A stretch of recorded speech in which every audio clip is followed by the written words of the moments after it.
ओम शांति। हमारे चैनल में आप सभी का स्वागत है। आज हम एक सुंदर सी स्टोरी लेकर आए हैं। उसका शीर्षक है मन की शांति। आइए सुनते हैं कहानी। एक राजा था जिसे पेंटिंग से बहुत प्यार था। एक बार उसने घोषणा की कि जो कोई भी उसे एक ऐसी पेंटिंग बनाकर देगा जो शांति को दर्शाती हो तो वह उसे मुंह मांगा इनाम देगा। फैसले के दिन एक से बढ़कर एक चित्रकार इनाम जीतने की लालच में अपनी अपनी पेंटिंग्स लेकर राजा के महल पहुंचे। राजा ने एक एक करके सभी पेंटिंग्स देखी और उनमें से जो दो को अलग रखवा दिया। अब इन्हीं दोनों में से एक को इनाम के लिए चुना जाना था। पहली पेंटिंग एक अति सुंदर शांत झील की थी। उस झील का पानी इतना साफ था कि उसके अंदर की सतह तक नजर आ रही थी और उसके आसपास मौजूद हिमखंडों की छवि उस पर ऐसे उभर रही थी मानो कोई दर्पण रखा हो। ऊपर की ओर नीला आसमान था जिसमें रुई के गोलों के समान सफेद बादल तैर रहे थे। जो कोई भी इस पेंटिंग को देखता उसको यही लगता कि शांति को दर्शाने के लिए इससे अच्छी पेंटिंग हो ही नहीं सकती।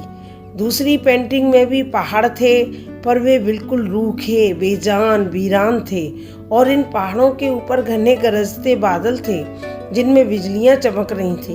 घनघोर वर्षा होने से नदी उफान पर थी।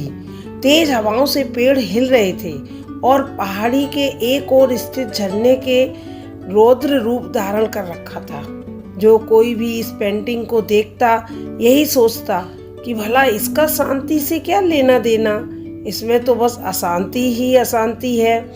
सभी आश्वस्त थे कि पहली पेंटिंग बनाने वाले चित्रकार को ही इनाम मिलेगा। तभी राजा अपने सिंहासन से उठे और ऐलान किया कि दूसरी पेंटिंग बनाने वाले चित्रकार को वह मुंह मांगा इनाम देंगे। हर कोई आश्चर्य में था। पहले चित्रकार से रहा नहीं गया। वह बोला, लेकिन महाराज, उस पेंटिंग में ऐसा क्या है जो आपने उसे इनाम देने का फैसला लिया, जबकि हर कोई यही कह रहा है कि मेरी पेंटिंग ही शांति को दर्शाने के लिए सर्वश्रेष्ठ है। आओ मेरे साथ। राजा ने पहले चित्रकार को अपने साथ चलने के लिए कहा। दूसरी पेंटिंग के समक्ष पहुंचकर राजा बोले, झरने के बाईं ओर हवा से एक तरफ झुके इस वृक्ष को देखो। देखो, इसकी डाली पर बने इस घोंसले को देखो।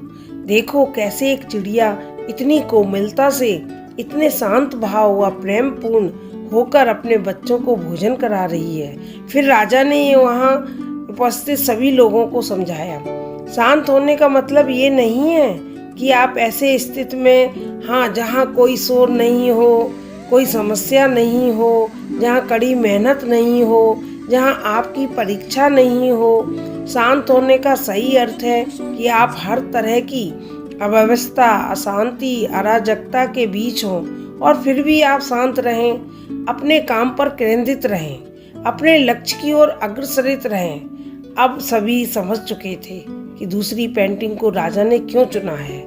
हर कोई अपनी जिंदगी में शांति चाहता है, पर अक्सर हम शांति को कोई बाहरी वस्तु समझ लेते हैं और उसे बाहरी दुनिया में, पहाड़ों, झीलों में ढूंढते हैं, जबकि शांति पूरी तरह से हमारे अंदर की चीज है। और हकीकत यही है कि तमाम दुख, दर्दों, तकलीफों और दिक्कतों के बीच भी शांत रहना ही असल में शांत होना है। जो प्राप्त है पर्याप्त है।